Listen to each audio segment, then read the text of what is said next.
Welcome back to the English Scholar Online Camp. This video is a continuation on our discussion about auxiliary verbs in Part 3-B.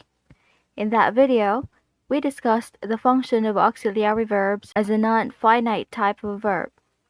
We discussed that auxiliary verbs are also known as helping verbs, that they fall under the non-finite type of verb wherein they cannot stand alone to make a complete thought of predicate. And most importantly, we discussed the first four in the list of modal auxiliary verbs. In this video, we are going to discuss the remaining five in the list, namely will, would, shall, should, and must. Before we start, please don't forget to subscribe and hit the notification bell for notifications whenever we upload new videos. Let's start with the fifth one, will. Will is commonly used to form future tenses. Also, it is used to express willingness, to make requests or offers, to express likelihood in the immediate present, or to issue commands. Let's have an example for making a future tense. Dad will turn 50 tomorrow. I will buy a new school bag. Example of will used to show willingness. I will certainly do it for you. She said she will make it. Example of will used in making requests. Will you please lower your voice? I cannot hear anything about the discussion. This example sentence is quite demanding if you notice. That's also one way of using will. Another example. Will you please bring that mug for me, Brenda? Now, this is a pure kind request. Also another way in making a request. Now, example of will used in expressing likelihood. That will be their new house. Mike just mentioned he just bought a new one last month. Example of will used to express conditions. If I see him in the classroom, I will tell him. An example of will used in making command. You will finish your homework after dinner. This car will not be used for your gimmicks. Do you understand? So those are common ways to use will. Now let's have the sixth one. Would. Would is used in place of will for things that happened or began in the past. And, like shall, it is sometimes used in place of will to create more formal or polite sentences. It is also used to express requests and preferences, to describe hypothetical situations, and to politely offer or ask for advice or an opinion. Creating the future tense in the past. I thought the entire team would be here by now. They both knew they would be scolded if they continue with their relationship. Past ability and willingness. They wouldn't want to do their homework until the deadline came. This flower would have given up when it rained Tuesday afternoon. Likelihood and certainty. That would be Mandy. I heard she just came from Europe. Polite requests.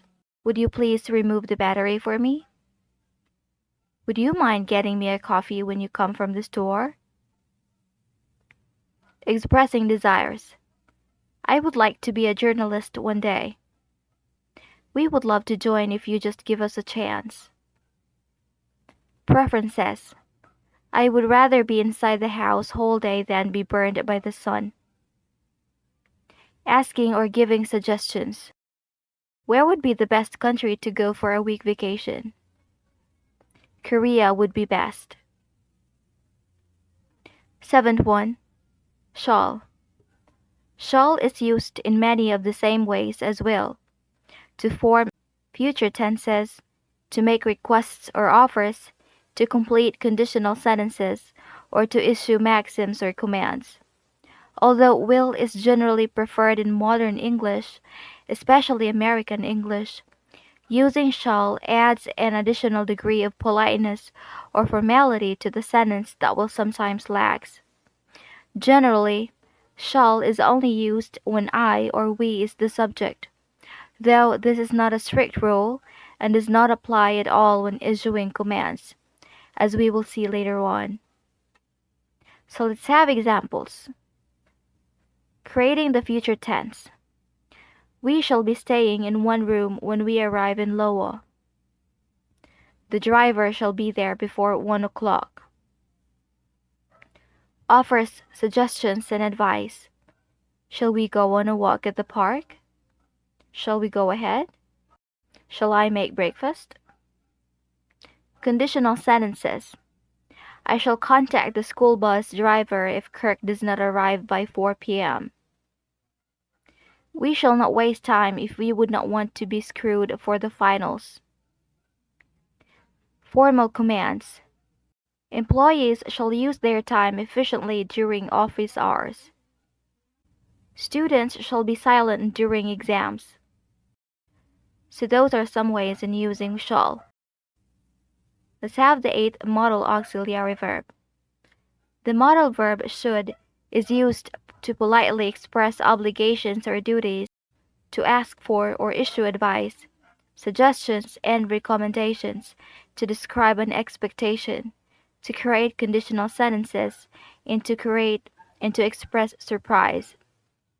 There are also a number of uses that occur in British English that are not common in American English. But let's have first examples. Polite obligations. You should not sleep while your hair is wet. Children should not be here. This movie room is for adults only. Asking the reason why. Why should I pay for the service I was not satisfied with? Why should you bother us this way? We didn't do anything. Advice and recommendations.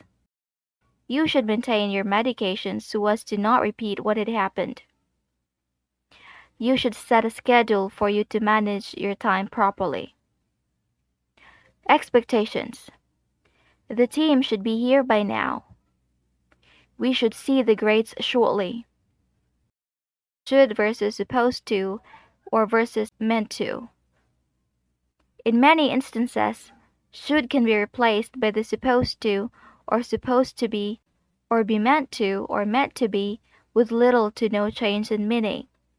For instance, we can use supposed to be or meant to be in place of should for something that is expected or required to happen. Aside from the sentence, the team should be here by now, we can also say, the team is supposed to be here by now, or the team is meant to be here by now.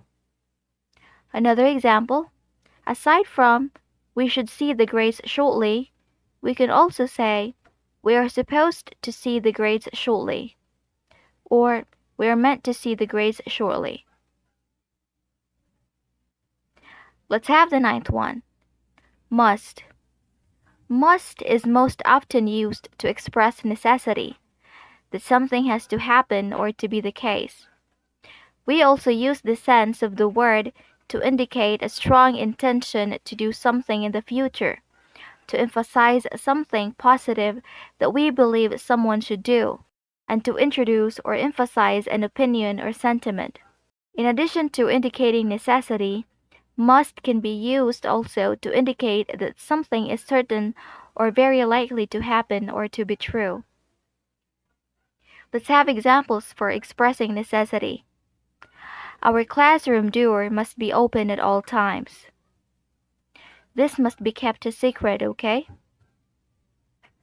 Indicating strong intention. We must get your health checked. I feel nervous about this. We must go now. It is almost 11 p.m. already. Emphasizing a suggestion. You must come and join our next trip. You sure will have so much fun. She must be here on your birthday. Certainty and likelihood. You must be exhausted after a 12-hour shift. I must not have left the house without locking the door. Okay, that's all for the list of modal auxiliary verbs.